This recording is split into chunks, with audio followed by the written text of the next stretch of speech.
সরকারকেও তোয়াক্কা করে না, তারা সরকারকে অঙ্গুলি দেখায় বলে মুসলমানের শরিয়া বিধানের উপরে আক্রমণ করবি, নারী স্বাধীনতার নামে মিরাসের আহকামের উপরে আক্রমণ করবি, সমকামিতা চালু করবি, মুসলমানের দেশে মুসলিম পারিবারিক আইন কেটে দিয়ে তোরা তোদের মন গড়া আইনকে এই দেশে স্থাপন করবি। এখনো পর্যন্ত ওই জামাগুলা গায়ে দিই যে জামাগুলা আমরা আমাদের আকাবিরদের গায়ে দেখেছি, হাফিজ জিপিজি ফজলুল করিমের গায়ে দেখেছি, মুফতি আমিনীর গায়ে দেখেছি, এই জামা গায়ে দিয়ে এখনো রাজপথে ঘুরে বেড়াই।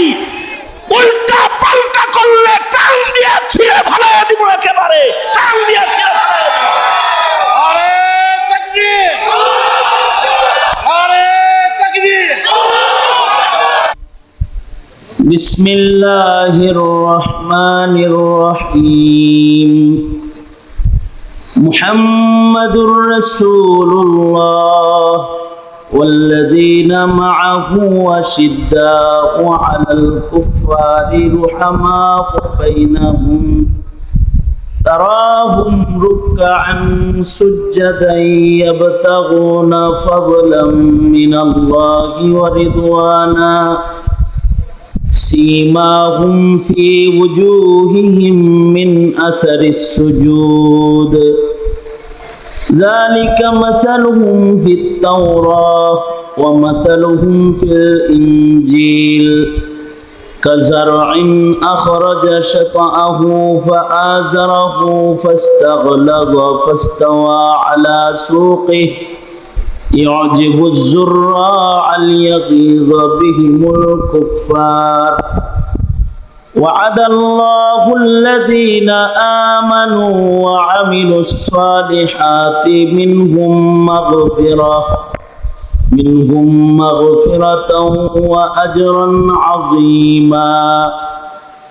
وقال النبي صلى الله عليه وسلم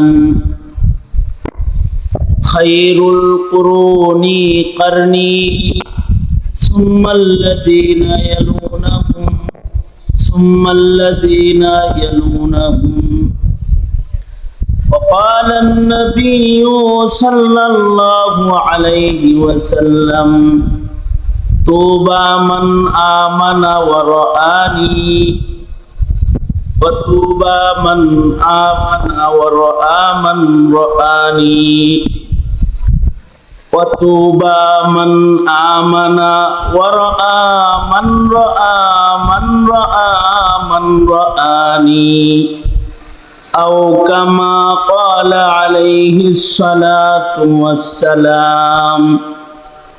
اللهم صل على محمد وعلى آل محمد كما صليت على إبراهيم وعلى آل إبراهيم إنك حميد مجيد.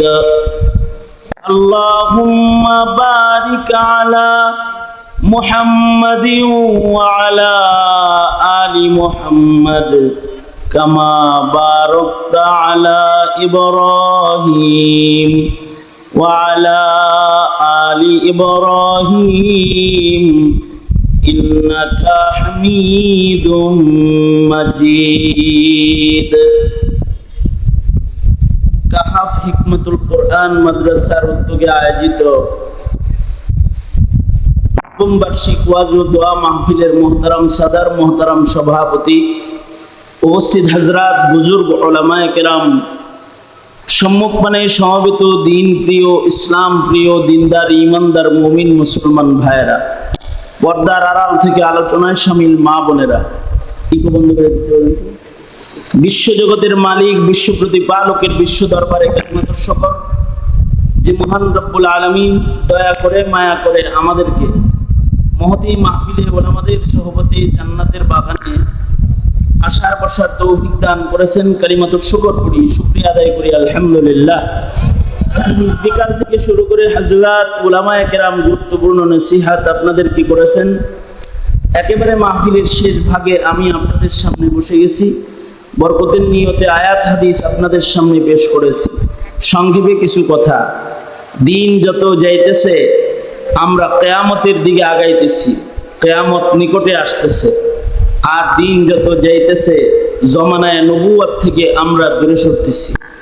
সঙ্গত কারণে দিন যাইতেছে, ভালো মানুষের সংখ্যা কমতেছে, দুষ্ট মানুষের সংখ্যা বাড়তেছে। আর যত পেছনের দিকে যাব তত ভালো মানুষের সংখ্যা বাড়বে। আল্লাহ রাসূল সাল্লাল্লাহু আলাইহি ওয়াসাল্লাম বলেন, খায়রুল কুরুনি কারনি, নবীজি বলেন সবচেয়ে উত্তম যুগ হলো আমার যুগ। অর্থাৎ আমাদের নবী আলাইহিস সালাতু ওয়াস সালাম যখন জমিনে এসেছেন, নবীজিকে যারা দেখছে এই যুগটা হলো সবচেয়ে মজবুত ইমানদারদের যুগ। কারণ নবীদের ভেতরে শ্রেষ্ঠ নবী আমার নবী, আপনার নবী, বিশ্ব নবী মুহাম্মদুর রাসূলুল্লাহ সাল্লাল্লাহু আলাইহি ওয়াসাল্লাম। নবীর সাহাবী যারা, তারা সবচেয়ে শক্ত ইমানদার। হ্যাঁ, অন্যান্য নবীর ইমানদার উম্মত যারা গেছে তারাও শক্ত ইমানদার ছিল। যারাই নবীদেরকে দেখেছে, নবীদের জিয়ারত যারা পাইছে, তাদের ঈমান শক্ত। কারণ তারা নবীদের সাহাবী। তারা কি সাহাবী? যারা নবী দেখছে, নবীদের জিয়ারত পাইছে, তারা সব সাহাবী। শ্রেষ্ঠ নবীর জিয়ারত পাইছে, আমাদের নবীর জিয়ারত পাইছে যারা, তারা সবচেয়ে দামি সাহাবী। নবীর জিয়ারতের কারণে তাদের ঈমানের পাওয়ার বেশি, কারণ নবী দেখছে তো।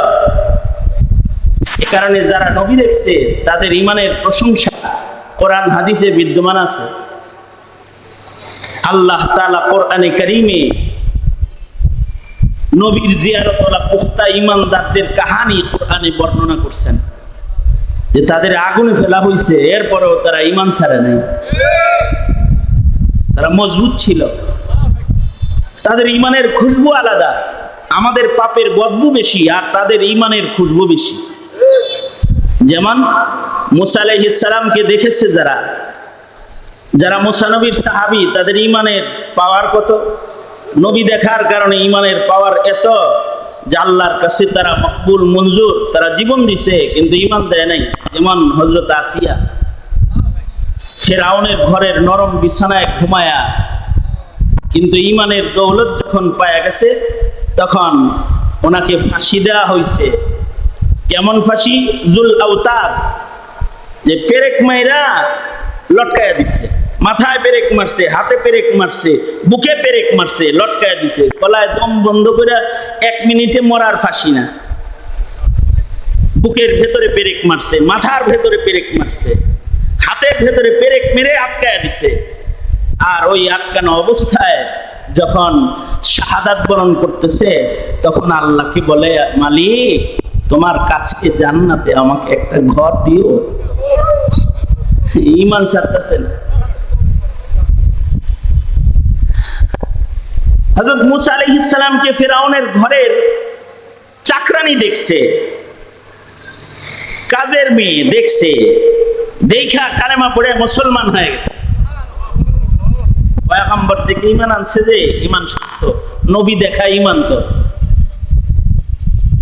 ফিরআউন, তাফসীরে আছে ফিরআউন এই মহিলাকে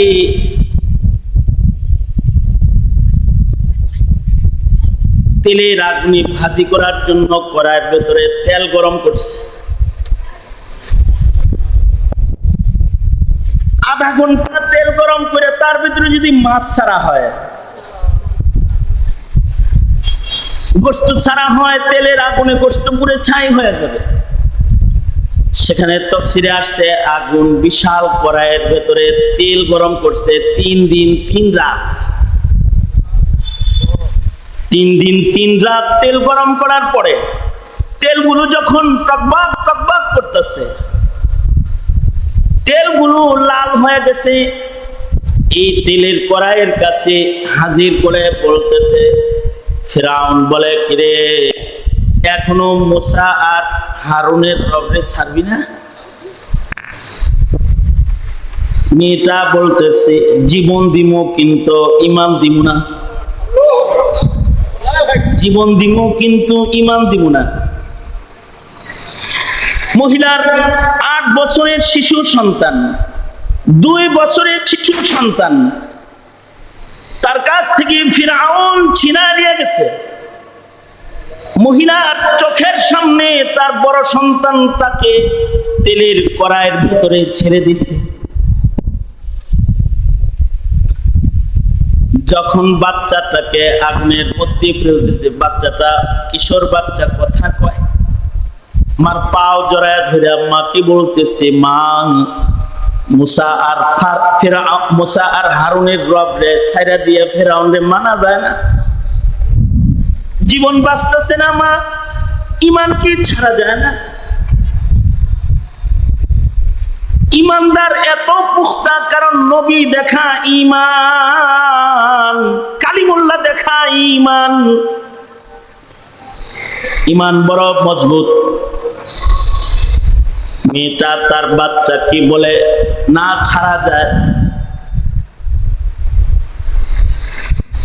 ইমান ছাড়তে পারি না, জান দিতে পারি, জীবন দিতে পারি, ইমান ছাড়বো না। যাও বাবা, ওটা আগুনের চুলা না, ওটা জান্নাতের দরজা, যাও। বাচ্চাটাকে যখন আগুনের উত্তপ্ত তেলের কড়াইয়ের ভেতরে ছেড়ে দিছে, মহান আল্লাহ বাচ্চাটা তেলের কড়াইতে পড়ার আগে তার রূহ কাবজ করে আল্লাহ তাআলা জান্নাতে পাঠিয়ে দিচ্ছে। বাচ্চাটা যখন আকাশের দিকে যাইতেছে, তখন মা কি বলে, মা সাবধান, আমার লাশের হাড্ডি তেলের আগুনে ভাষা দেখা আবার ইমান ছাইরো না। মা এটা আসলে আগুন না, এটা আসলে জান্নাতের দরজা। देखे आए माँ आके तेरे बेटा अब जलता नहीं, आग भी मंजूर मौला के सिवा चलता नहीं, सामने बातिल के अब तो कुव्वते ईमान देखे, बादशाह काफिर के आगे हिम्मते मोमिन को दे। বাচ্চা বলতেছে, মা আগুন না, এখানে আসলে আল্লাহরে পাওয়া যাইবা, ঈমান ছাড়ো না। কিন্তু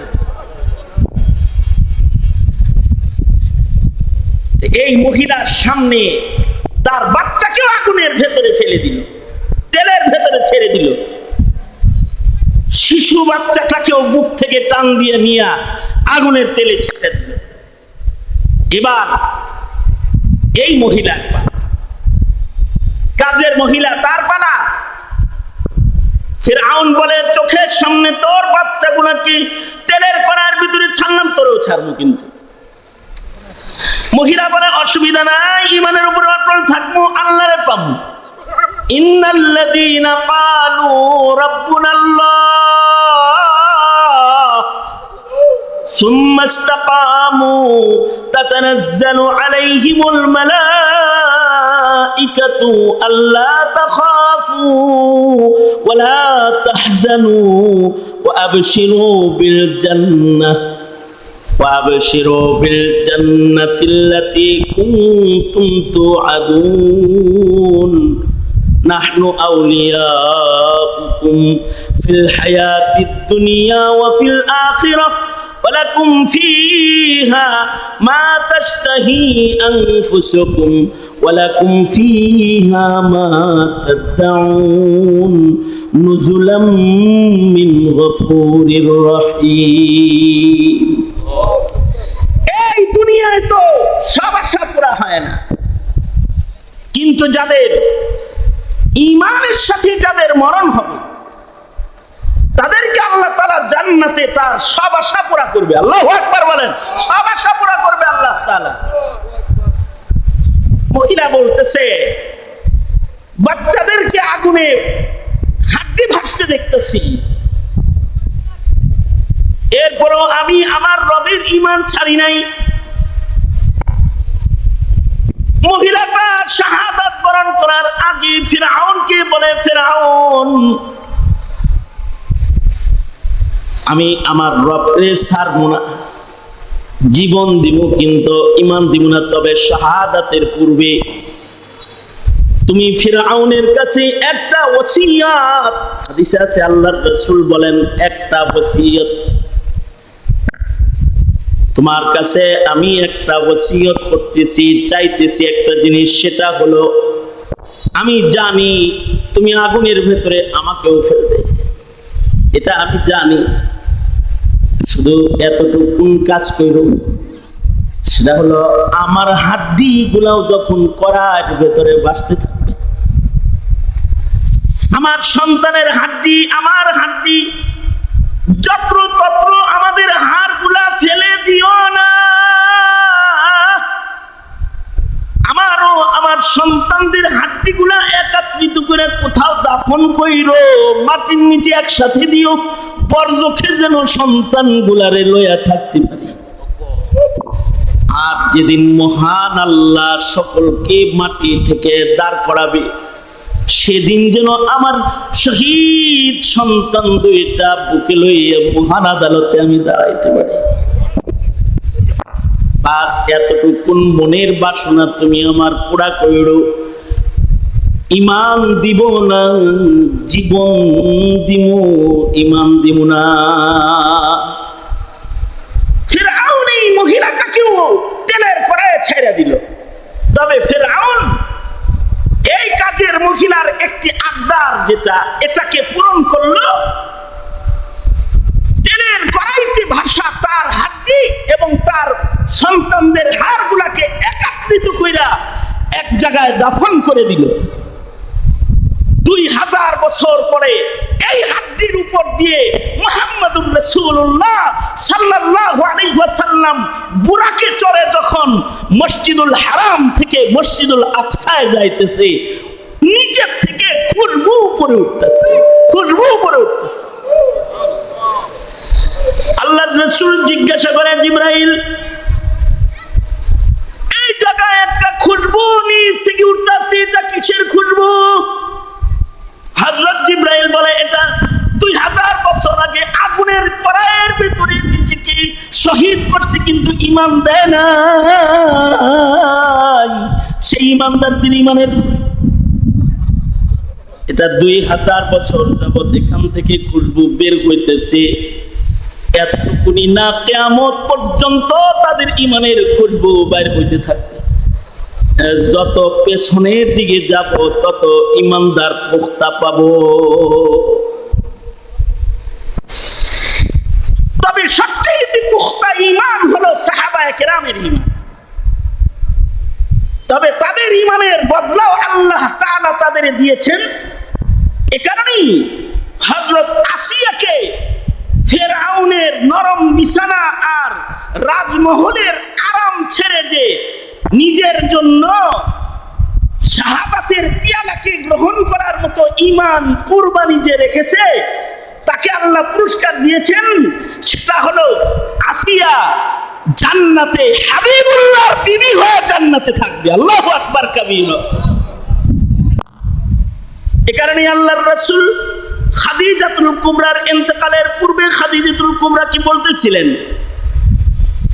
ও খাদিজাতুল কুবরা, ভয় নাই, বজ্রকে যাইতেছেন, ভয় নাই, আপনি কবরের জগতে নামার সাথে সাথে আমার 2জন বিবি আপনাকে ইস্তেকবাল দিবে। আমার 2টা বিবি আছে যারা আপনাকে ইস্তেকবাল করবে। খাদিজাতুল কুবরা মৃত্যুর পূর্বে সরকার কি বলে, সরকার গো, আমি আপনার পয়লা স্ত্রী, আমি ছাড়া আপনার আর কারোর সাথে বিয়ের বন্ধন হয় নাই। তো কবর জগতে আবার আপনার 2 বিবি কেমনে আসবে? আপনার সতীন কি, আমার সতীন আমি কেমনে কবরে পাবো? আল্লাহর রাসূল বললেন, 2জন মহিষী ঈমানদার নারী আছে। একজন হলেন ঈসা আলাইহিস সালামের মা হযরত মারইয়াম, আরেকজন হলেন হযরত মারইয়াম এমন একটা মহিলা যার নাম কোরআনে সরাসরি আছে। একটা মহিলার নাম কোরআনে আছে, তিনি হলেন হযরত মারইয়াম। হযরত মরিয়মকে আল্লাহ তাআলা নবীজির সাথে জান্নাতে বিবির মর্যাদা দিবেন। আর আরেকজন মহিলা হলো, সরকার বলেন, ফিরআউনের বিবি ফিরআউনের অত্যাচারে ঈমান ছাড়ে নাই। পুলিশের লাঠির বাড়ি না বেটা, তেলের কড়ার ভিতরে নিজেকে শহীদ করে দিয়েও ঈমান ছাড়ে নাই। এর পুরস্কার হিসাবে মহান আল্লাহ হযরত আসিয়াকে জান্নাতে নবীজির বিবির মর্যাদা দান করেছে। নবীজি বলেন, এদের সাথে আল্লাহ তাআলা আমার বিয়ে পড়ায় দিছে, এই দুইজনও জান্নাতে আমার বিবি হিসেবে আমার সাথে থাকবে। আপনি বর্জ্য খেয়ে যাওয়ার সাথে সাথে তারা আপনাকে ইস্তেকবাল করবে। আল্লাহু আকবার, জোরে করে বলেন আল্লাহু আকবার।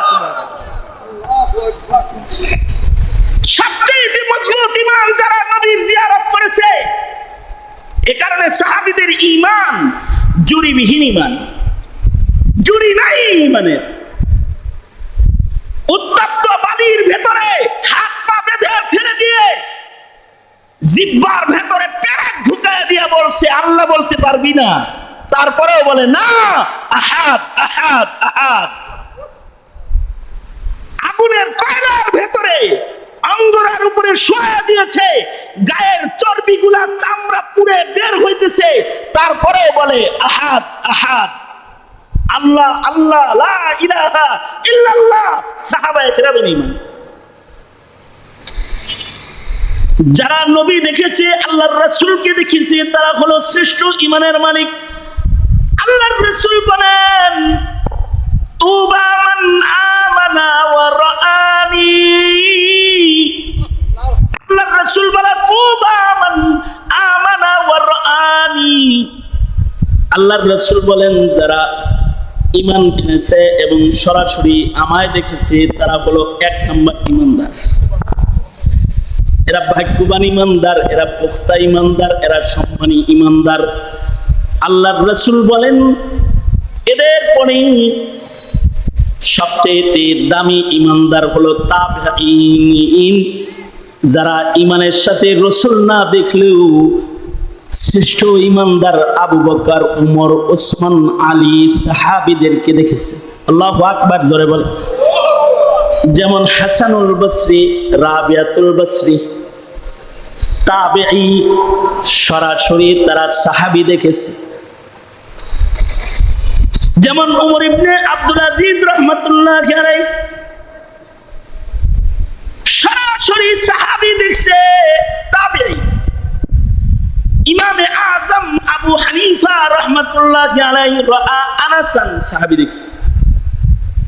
সাঈদ ইবনে মুসাইয়িব শ্রেষ্ঠ তাবেঈ, যিনি হযরত আবু হুরায়রার কন্যাকে বিবাহ করেছে। হযরত আবু হুরায়রা সবচেয়ে বেশি হাদিস বর্ণনাকারী সাহাবীর নাম। হযরত আবু হুরায়রার কন্যার জামাতা হলেন সাঈদ ইবনে মুসাইয়িব। সাহাবী দেখার কারণে ঈমান এত পুখতা যে সুদীর্ঘ 40 বছর আজানের আগে তিনি মসজিদে প্রবেশ করেছে। 40 বছর। ইমামে আযম আবু হানিফা রাআ আনাসান সাহাবী দেখেছেন, এ কারণে 40 বছর এশা রজু দিয়ে ফজর পড়ছেন, রাত্রে ঘুমায় নাই 40 বছর। 2 রাকাত নামাজে কোরআন শরীফ খতম করেছেন, 2 রাকাত নামাজে। এত ইবাদত কেন করতে পেরেছে? আর তাদের দাম এত কেন বেড়েছে? কারণ তারা ভালো ভালো ঈমানদার দেখেছে। জমানা যত পিছনে যাব তত ভালো ঈমানদারের সংখ্যা বেশি পাবো। আবার কিছু আছে এই তাবেঈদেরকে দেখেছে, তারা হলো তাবেঈ, মান রাআ মান রাআ মান রাআনি। নবীজি বলে গেছেন, এই জমানাগুলো হলো সিদ্দিকীনের জমানা। এই জমানার মানুষগুলোর ভিতরে চোর, বাটপার, অপরাধী, বেনামাজি, বেপরদা, বেহায়া, দাইয়ুস আর ফাসিকের সংখ্যা খুবই নগণ্য। সব সিদ্দিকীন ঈমানদারের কাফেলা। জমানাটা ভালো। আল্লাহ তাআলা সাহাবায়ে কেরামের কিছু গুণ বর্ণনা করতেছেন। এই ইমানদারদের আল্লাহ পছন্দ করে। কেন পছন্দ করে? পছন্দ করার কারণ হলো তাদের কিছু গুণ। এক নাম্বার গুণ, মুহাম্মাদুর রাসূলুল্লাহ, মুহাম্মাদুর রাসূলুল্লাহ ওয়াল্লাযীনা মাআহু আশিদ্দাউ আলাল কুফফার। তাদের এক নাম্বার গুণ হলো তারা কুফরের বেলায় শক্ত, কাফেরদের সাথে তারা শক্ত। তারা মোদি আমেরিকার ভক্ত না, ইসরা ও কায়সারের ভক্ত না। তারা কাফেরের বেলায় শক্ত, কুফরের সাথে তাদের আপোষ নেই, কাফেরের সাথে তাদের প্রেম প্রীতি নাই। আশিদ্দাউ আলাল কুফফার, শুধুই মাত্র কাফেরের সাথে শক্ততা নয়, ছোটখাটো অন্যায় কাজও তারা বরদাস্ত করে না। তাদের সামনে অন্যায় করা যায় নাই, তাদের সামনে ইসলামের বিরুদ্ধে কাম করা যায় নাই, ইবাদতের সুন্নত রঙকে পরিবর্তন করা যায় নাই। আব্দুল্লাহ ইবনে মাসউদ সাহিবুন নালাইন, সাহিবুস সিওয়াক, ফকিহ সাহাবীদের একজন আব্দুল্লাহ ইবনে মাসউদ, যিনি সাহিবুন নালাইন, নবীর জুতার পাহারাদার, নবীর মিসওয়াক পাহারাদার। নবীর মিসওয়াক বহন করতেন, নবীর জুতা বহন করতেন। সাহিবুন নালাইন আব্দুল্লাহ ইবনে মাসউদ একদিন মসজিদে ঢুকছেন, ইশরাকের নামাজের সময় মসজিদের নববীর ভিতরে ঢুকছেন। মসজিদের ভেতরে যায় দেখে একদল ইশরাকের নামাজ জামাতের সাথে পড়তেছে। কিছু কিছু নামাজ আছে জামাতে পড়লে সব বেশি হয়, আর কিছু কিছু নামাজ আছে জামাতে পড়লে নামাজ নষ্ট হয়ে যায়। জুমার নামাজ একা একা পড়ুন যায় না, জামাতে পড়তে হয়। একা পড়লে জোহর পড়তে হয়, 4 রাকাত পড়তে হয়। জামাতের সাথে ফরজ নামাজ পড়লে পরে 27 গুণ সওয়াব বেশি হয়। তাই বলে কেউ যদি চিন্তা করে তাহিয়াতুল ওযু নামাজ জামাতে পড়ুন, সওয়াব কেলাটাও হইতো না, কোনো সওয়াব হলো না। কেউ যদি ইশরাকের নামাজ জামাতে পড়ে, ইশরাকের নামাজ ফজিলতের নামাজ, কেউ যদি ইশরাকের 2 রাকাত নামাজ আদায় করে, এত দাম। ইশরাকের 2 রাকাত নামাজের বদলায় আল্লাহ তাআলা হজ উমরার সওয়াব দান করবে। এই যে মৌসুমুল হজ শুরু হইতেছে, কত মানুষ হজে যাইব, গরিব যারা হজে যাইতে পারো না, ইশরাক করো। মা বাবা আছে, মা বাবার চেহারা দেখো। হজের সওয়াবের কিছু আমল আছে, তার ভেতরে একটা আমল হলো ইশরাকের নামাজ। কেউ যদি পড়ে তাকে হজ উমরার সওয়াব দেওয়া হয়। আল্লাহু আকবার, জোরে করে বলেন আল্লাহু আকবার। ইশরাকের নামাজ পড়বে, বুজুর্গরা ইশরাক পড়ে, আমলওয়ালারা ইশরাক পড়ে, কারণ সওয়াব অনেক। তাই বলে জামাতে পড়া যাবে না।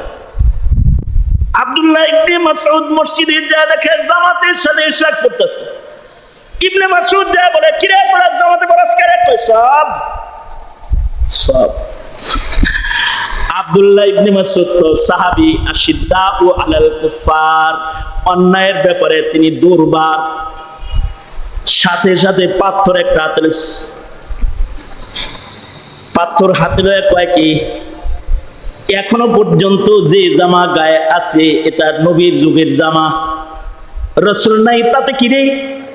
নবীর যুগে এই জামা গায়ে নামাজ পড়ছি, এখনো গায়ের থেকে ওই জামাটা খুইলা ফালায় দিইনি।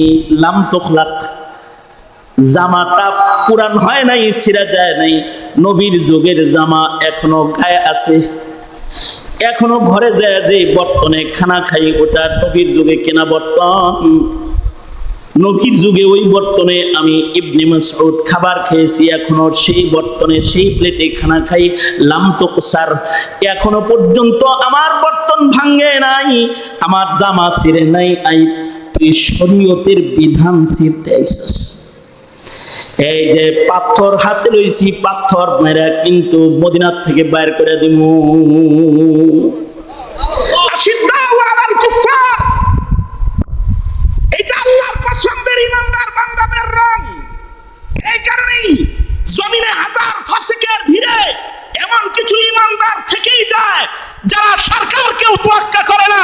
তারা সরকারকে অঙ্গুলি দেখায় বলে মুসলমানের শরিয়া বিধানের উপরে আক্রমণ করবি, নারী স্বাধীনতার নামে মিরাসের আহকামের উপরে আক্রমণ করবি, সমকামিতা চালু করবি, মুসলমানের দেশে মুসলিম পারিবারিক আইন কেটে দিয়ে তোরা তোদের মন গড়া আইনকে এই দেশে স্থাপন করবি।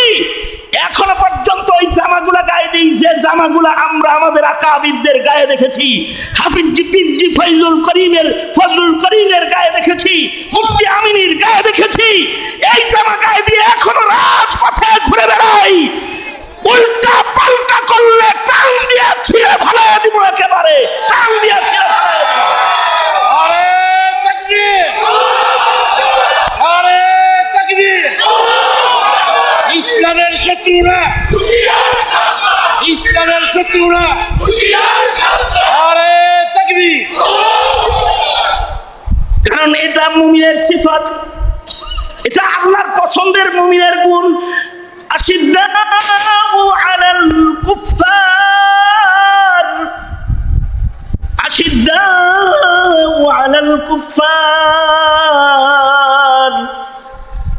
মুমিনরা কাফেরের সাথে শক্ত নাকি কাফেরের ভক্ত? জোরে আওয়াজ করে বলেন, আরো জোরে আওয়াজ করে বলেন। সুতরাং বাংলাদেশের মুসলমানরা কি মোদির ভক্ত, হাসিনার মতো? জোরে আওয়াজ করে কথা বলেন না কেন? মোদির ভক্ত, মোদির ভক্ত। তারা কি আমেরিকার ভক্ত, চীনের ভক্ত? তারা কি হিন্দু বৌদ্ধ খ্রিস্টানের ভক্ত, ইহুদির ভক্ত, ইসরায়েলের ভক্ত? না না, তারা কাফেরের বেলায় শক্ত। ঠিক কিনা? জোরে আওয়াজ করে বলেন, ঠিক না? ঠিক করে আওয়াজ করে বলেন। সঙ্গত কারণে প্রধান উপদেষ্টা আপনাকে আজকের মাহফিল থেকেও মাঝরাত্রে জানাইয়া দিতেছে, নারী সংস্কার আইনের নামে বাংলাদেশের মাটিতে ইসলামের বিধানের উপরে আঙ্গুল ঘোরানোর চেষ্টা করলে আঙ্গুলটা টান দিয়া ধইরা ভেঙে দেওয়া হবে। উল্টা পাল্টা করলে হাসিনার মতো বিদেশ পাঠায় দেওয়া হবে। সাধারণের বাংলায় জায়গা হবে না। এটা মুসলমানের দেশ। এই দেশে মুসলিমরা রাজনীতি করতে পারে, কিন্তু ইমান বিচ্ছা রাজনীতি করে না, ইমান বিচ্ছা রাজনীতি করে না। এ কারণে স্কুল কলেজের ছেলেরাও নারায়ে তাকবীরের ধ্বনি দেয়। মার্চ ফর গাজা প্রমাণ বহন করেছে স্কুল কলেজ ইউনিভার্সিটি আর রাজনৈতিক দল মত নির্বিশেষে তারা রাজপথে দাঁড়িয়ে মুসলিম মুসলমানের ভ্রাতৃত্ব প্রকাশ করেছে তাকবীরের ধ্বনি দিয়ে। আশিদ্দাউ আলাল কুফার আর রুহামাউ বাইনাহুম, নিজেরা নিজেরা আপসে শির ও সাক্কার। হতে পারে এই মুসলমানরা পৃথিবীর আরেক প্রান্তে বসবাস করে, হতে পারে গাজায় বসবাস করে মুসলমান, হতে পারে হিন্দুস্তানের কুফরি মাটিতে বসবাস করে মুসলমান, কিন্তু রুহামাউ বাইনাহুম। হতে পারে বর্ডার ক্রস করে ওই পারে যেতে তার পাশে দাঁড়াতে পারি না, কিন্তু রুহামাউ বাইনাহুম। হতে পারে গাজায় গিয়ে তাদের মুখে ঔষধ তুলে দিতে পারি না, কিন্তু রুহামাউ বাইনাহুম। ঠিক কিনা? যারা আওয়াজ করে বলেন, সম্পর্ক আছে না নাই? আছে। পথ চলতে গিয়ে যদি পায়ে হোঁচট খাই বুড়া আঙ্গুলে, বুড়া আঙ্গুলটা আছে হলো পায়ের পাতায়, আর মুখটা আছে হলো আমার মাথায়। কোথায় পাতা আর কোথায় মাথা? কিন্তু হোঁচট যখন খাই পায়ের আঙ্গুলে, আওয়াজ হয় মুখে, মাথার কাছে। কারণ কি? জাসাদুন ওয়াহিদ। কারণ হলো এই দেহেরই অঙ্গ হলো ওই পায়ের আঙ্গুল, যেখানে আঘাত হওয়ার সাথে সাথে মুখে উহ আহ বের হয়ে গেছে। সারা দুনিয়ার মুসলমানরা এক দেহের পৃথিবীর যে কোনো প্রান্তে কোনো মুসলমান আক্রান্ত হলে দুনিয়ার সব মুসলমানের কণ্ঠে নারায়ে তাকবীরের আওয়াজ ভেসে ওঠে, কারণ কাজাসাদিন ওয়াহিদ, ঠিক না ঠিক জোরে আওয়াজ করে বলে কাজাসাদিন ওয়াহিদ, কাজাসাদিন ওয়াহিদ। কারণ রুহামাউ বাইনাহুম, এরা আপোষে শির ও শাক্কার, আপোষে এদের ভেতরে ভালোবাসা, হৃদ্যতা, আর কুফুরের বেলায় তারা শক্ত। সুতরাং দুনিয়ার কাফেরেরা মুসলমানদেরকে দুর্বল ভাবার কোনো সুযোগ নাই। এই মুসলমানরাই এক সময় বর্ডারের তার ক্রস করে চলে যাবে, এক সময় গাজায় চলে যাবে, প্রয়োজনে মোহাম্মদ বিন কাসেমের মতো রাজা বাহিরের জিন্দানখানা থেকে যেমন তার বোনকে মুক্ত করেছিল, সেইভাবে এই মুসলমানরা এক সময় তাকবীরের ধ্বনি দিয়ে তার মুসলমানকে তার ঘরে ফিরায় আনবে। আর শিরক আর একাত্মবাদকে প্রতিষ্ঠা করে শিরক আর মুশরিকদের মূলোৎপাটন করে তাওহীদের কালিমাকে দিল্লির লাল কেল্লায় উড়াইয়া দিবে, লাল কেল্লায় উড়াইয়া দিবে। কারণ রুহামাউ বাইনাহুম, এগুলো মুসলমানের গুণ, যে গুণগুলোর কারণে এই মুসলিম আল্লাহর পছন্দের। মুহাম্মাদুর রাসূলুল্লাহ والذين معه أشداء على الكفار رحماء بينهم تراهم ركعا سجدا يبتغون فضلا من الله ورضوانا سيماهم في وجوههم من أثر السجود। তাদের আরেকটা গুণ হলো ইবাদতের গুণ। মুসলমানদের ভিতরে ইবাদত থাকবে, যেমন সাহাবীর ইবাদত ছিল, দেখা যায় তো রুকুতে আছে, সিজদায় আছে। মুসলিম সমাজের ভিতরে ইবাদতের গালাবা হবে। এই যে তাকায় দেখলে দেখা যায় এরা ওয়াজ শুনে, এটা মুসলমানের গুণ।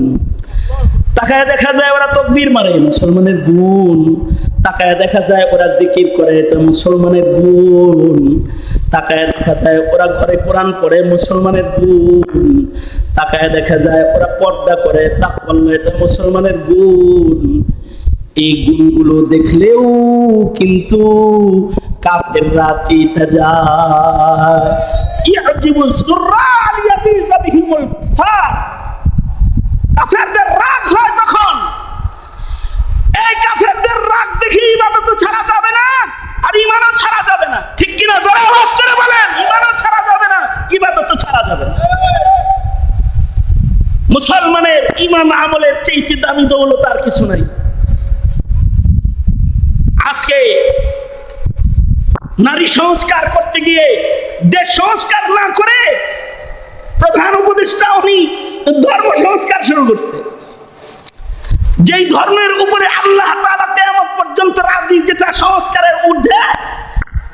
ইন্নাদ দীনা ইনদাল্লাহিল ইসলাম, আল্লাহর মনোনীত দ্বীন ইসলাম কিয়ামত পর্যন্তের জন্য। আর এটা পরিপূর্ণ, আল-ইয়াওমা আকমালতু লাকুম দীনাকুম ওয়া আতমামতু আলাইকুম নি'মাতি ওয়া রাদিতু লাকুমুল ইসলাম দীনা।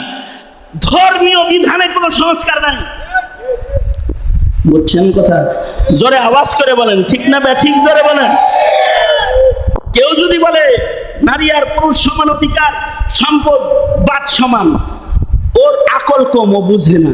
ইসলাম শুধুই মাত্র ব্যক্তিগণে সম্পদ বন্টন করে নাই, দায়িত্ব হিসেবে সম্পদ বন্টন করছে। নারীরা তো কোনো দায়িত্বই দেয় নাই, নারীকে পুরুষের ঘাড়ে চাপায়া দিয়েছে। জন্ম নিয়েছো পিতার ঘাড়ে, ভাইয়ের ঘাড়ে, বাপ মরে গেছে ভাই পালবো। জন্ম নিয়েছো, মা বাবা তোমাকে লালন পালন করবে। বিয়ে হয়েছে এবার স্বামীর ঘাড়ে, খরপোশ স্বামী দিবে। সন্তান হয়েছে, বুড়ি হয়েছো, এবার তুমি ছেলের ঘাড়ে। ফাও সম্পদ যার কাছ থেকে যা পাইছো সব জমা, এর 1 টাকা খরচ নেই। এই রকম আরামের অধিকার ইসলাম নারীকে দিয়েছে। কারণ নারী ওই দুর্বল জনগোষ্ঠী যারা সারা বছর পুরুষের মতো হাড্ডি ভাঙ্গা পরিশ্রম করার যোগ্যতা তারা রাখে না। পেটে সন্তান নিয়ে 1 বছর বয়ে রয়েছে ঘরের ভেতরে, খাইবোটা কি? কোনো টেনশন নাই, বাচ্চা হবে, এ বাচ্চা তোমাকে জান্নাতে নিবে, প্রসব করতে গিয়ে মরে গেলে শাহাদাতের মর্যাদা পাবে, তোমার স্বামী তোমার ভরণ পোষণ দেখভাল চিকিৎসা সব করবে। সমান অধিকার দিতে যায় যদি পুরুষের পেটেও যারা সমান অধিকারের দাবি জানাইতেছে, এই ওগর এই পুরুষগুলা যেগুলো এই বেডিগুলার লগে ঘুরে, ওগর পেটে যদি একটা করে বাচ্চা দিয়ে দেওয়া হয়, আর যদি কয় তুই প্রসব করবি, মরতে যায় অজ্ঞান হয়ে যাও, আর বাচ্চা প্রসব করতে যায় কি হবা চিন্তা করে দেখছিলাম? মগার গোষ্ঠী। নারী স্বাধীনতার নামে যে নারীরা লাফায়, তাদের সাথে তোমরা লাফাও। দুঃখ রাখার জায়গা নাই যে সরকার এখনো পর্যন্ত তাদের এই অবৈধ দাবি দাবাকে নিষিদ্ধ ঘোষণা করে নাই। আমরা দাবি করছি আপনারা কমিশনকে বাতিল করবেন। 17 কোটি মুসলমানের দেশে নাস্তিক দিয়ে নারী উন্নয়নের কমিশন হয় না, হয় না। আলেম চোখে দেখেন না? ফাইজুল করিমরে মেয়র বানাইতে কষ্ট লাগে, অন্যরে যে বানায় দিলেন, কেন বানাইলেন অন্যকে? ফাইজুল করিমরেও বানান। এদেশের মৌলবীদের চোখে দেখেন না? সুতরাং আগামী 3 তারিখে এই অন্যায়ের প্রতিবাদে হেফাজতে ইসলাম বাংলাদেশ এক গণ সমাবেশের কর্মসূচি ঘোষণা করেছে। যদি এই কমিশনকে বাতিল করা না হয়, আর যদি নারী সংস্কারের আইনের নামে ইসলামের উপরে আঘাতকে বন্ধ করা না হয়, তাহলে 3 তারিখের পরে দেশের চিত্রকে পাল্টে দেওয়া হবে, ভিন্ন চিত্র দেখা যাবে। সুতরাং আপনাদেরকেও দাওয়াত জানাই, এই আন্দোলনের সরওয়ারি দ্বীপ উদ্যান আপনারা মার্চ করতে প্রস্তুত আছেন তো? ইনশাআল্লাহ। আল্লাহ তাআলা দলমত নির্বিশেষে দিন পাহারা দেওয়ার যে জিম্মাদারি আমাদেরকে দিয়েছে, এই পাহারার ঈমান মজবুত রাখার তৌফিক আল্লাহ তাআলা দান করে। আমিন বলেন। কারণ এটা ঈমান। বিলাখের আমাদের দৌলত একটাই, ঈমান। আজমি ভাই সহ ডেমরার উলামায়ে কেরামের সাথে এক প্রীতির বন্ধন আমার আছে। ওনাদের দাবি থাকে হলো মাগরিব থেকে রাত 12টা যে কোনো সময় হাজির হইতে হইব মাহফিল করলেই। এখন আমি তো মানুষ একা, আজকে কিছুটা হাজিরা দেওয়ার জন্য এসেছিলাম। এই কয়টা কথা বললাম, আমাদের কিছু গুণ আছে, ওই গুণগুলা যেন ভুলে না যায়। ইনশাআল্লাহ তৈয়ার আছি তো? ইনশাআল্লাহ। আল্লাহ কবুল করুক। জোরে বলেন আমিন। সুজা করেন হাত, সুজা করেন, বলেন ইয়া আল্লাহ ওয়াদা করিতেছি 5 ওয়াক্ত নামাজ ইহতিমামের সাথে আদায় করিব। ইয়া আল্লাহ উলামায়ে দ্বীনদের সাথে থাকব, নাস্তিক মুরতাদের মোকাবেলা করব, জীবন দিতে হলে জীবন দেব, দ্বীন ইসলামের পাহারা দেব। চিল্লায় জোরে আওয়াজ করে চিল্লায় বলেন ইনশাআল্লাহ। জোরে করে বলেন ইনশাআল্লাহ। আল্লাহ তাআলা সবাইকে কবুল আর মঞ্জুর করুক। আমিন।